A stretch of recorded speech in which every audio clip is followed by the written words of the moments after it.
Ang ganda na ng Maynila, no? Ang ganda na ng mga ginagawa at may mga plano pa itong si Yorme na gagawin dito lahat ng dati niyang pinailaw na tulay tulad ng Nagtahan, itong Jones Bridge, lahat yan talagang ibabalik niya sa dati. Papailawin niya, pagagandahin niya ang lungsod ng Maynila higit pa sa inaasahan natin. Nakita niyo po, unti-unti na lumiliwanag ang lungsod ng Maynila kahit na siguro nasa taas ka eh. Makikita mo ang lungsod ng Maynila, napakaliwanag. Di ba? Yan ang mga talagang plano ni Isko eh.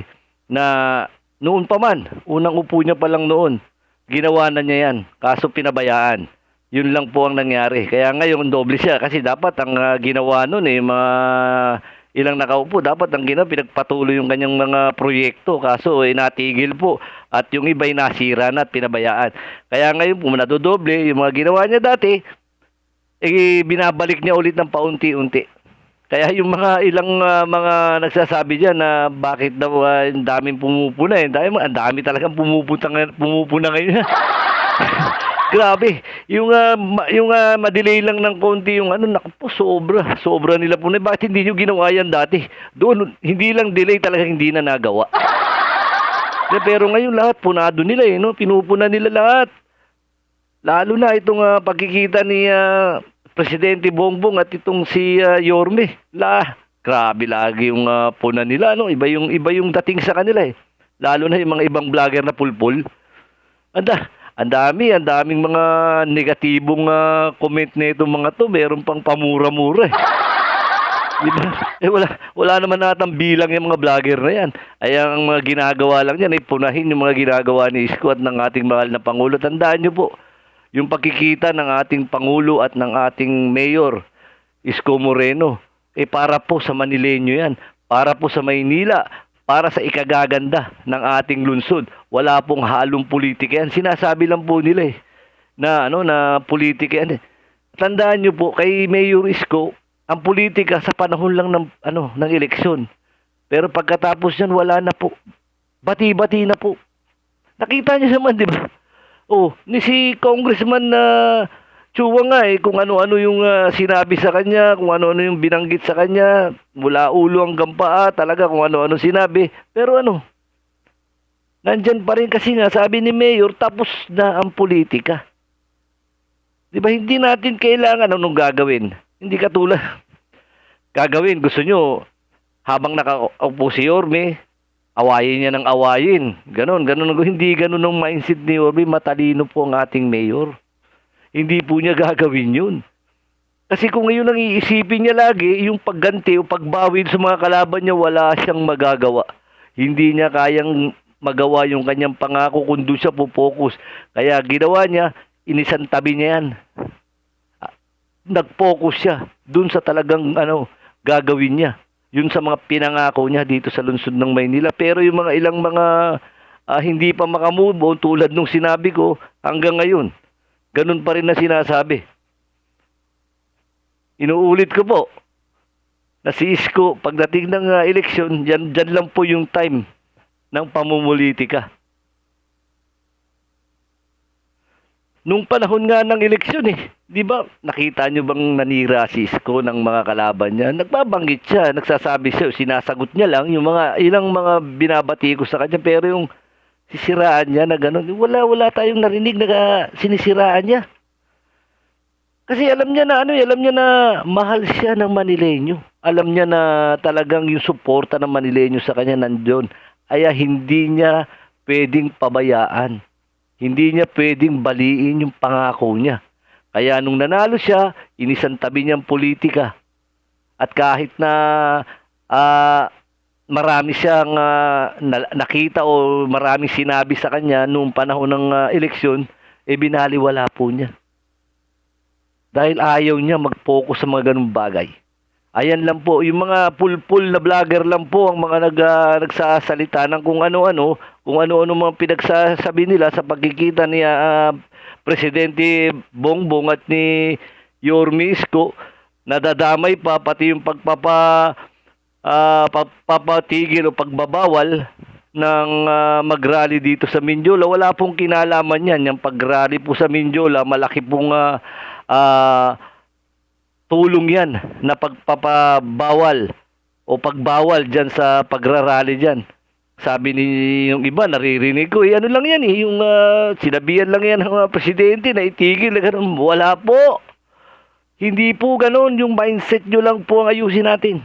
Yung mindset natin, yung pang-unawa po natin. Isipin natin, ito papaliwanag ko sa inyo para matauhan yung mga utak ng mga vlogger na pulpul na yan. Nakita nyo kung ano ang ginawa ng mga nagrarally nung September 21. Kung ano ang ginawa nila dito sa lungsod ng Maynila. Yung truck dito sa Ayala, sinunog. Yung traffic light, nananahimik, winasak. Yung establishmento dito sa may recto na puro salamin, binasag. Yung mga motor na itinago na, pinarada na, pinagtutumba. Sinunog yung mga motor sa nadadaan ng motor, sinusunog nila sa daanan. Pinagpinturahan lahat ng pader, lahat ng pwede lang pinturahan. O ano masasabi nyo dyan? Matutuwa pa si Mayor? Dahil ginawa nyo yan? Di ba? Tandaan nyo po, sinasabi ko ulit, walang tigil halos nung first day ni Isko, nung nakabalik siya, hanggang sa kasalukuyan. Naglilinis pa rin sa lungsod ng Maynila. Pero anong ginawa ninyo? Di ba? Dapat lang nagawin yun. Ayan lang po itanim ninyo sa utak niyo, mga vlogger na kumakampi dito sa mga, naku po, Mariusip, yung mga mindset ng utak ninyo, medyo baliktarin nyo ng konti. Di ba? Kasi yung, ako rin, nainis dun eh. Nung rally, tapos nung isang araw, may rally na naman, ganun na naman. Naistorbo yung mga estudyante na nandiyan, sabihin natin, linggo eh. Di ba? Linggo. Pero yung mga estudyante dyan, lahat kasi ng mga bahay dyan, puro mga dormitoryo. Nandoon lahat ng mga estudyante nagpapahinga kasi may pasok kinabukasan. Yung iba may exam pa. Di ba? Nadidisturbo, nagkakaroon sila ng trauma, kinakabahan. Kaya yung mga ilang magulang na yung mga anak ay nag-aaral dito sa may recto, kasi alam nyo po, recto, inuulit yung University Belt yan. Yung mga nag-aaral dito sa recto, parang ayaw na nilang papasukin dahil sa seguridad ng kanilang mga anak. Ano po, di parang sinasabi na na pangit dito sa lungsod ng Maynila, magulo. Ayan po ang dahilan. Ayaw na ni Yorme ng mga rally dyan sa Mindiola, lalo na sa mga University Belt. Kaya sinabi niya, pwede naman kayong mag-rally. Hindi naman po totally na pinagbawal ng mag-rally dito sa Maynila. Doon kayo sa Liwasan Bonifacio. Sinabi nga kahit lumabas yung ngalangalan niya. Kakasigaw eh. Di ba? Alam niyo po, hindi po dapat gagawin yan eh. Kung nagkaroon lang ng maganda, yung rally lang, sigaw lang natin yung ating mga pinaglalaban. Maganda yung ganun. Kaso kung naninira na tayo ng mga gamit, ng mga itinayo ng gobyerno natin, ay hindi na po maganda. Di ba po? Kasi alam nyo, minsan natatawa rin ako sa mga vlogger, yung mga basher ni Yorme sa pagkikita nila ni PBBM. Alam nyo, tatawa rin ako sa kanila no? Ano yung pinaglalaban nila? Hanggang ngayon ba? Di ba yan pa rin ang pinaglalaban ninyo? Kung ako sa inyo, antayin nyo na lang na mag-eleksyon ulit. Kasi wala na tayong magagawa. Hindi natin mapapababa si PBBM. Hindi po bababayan.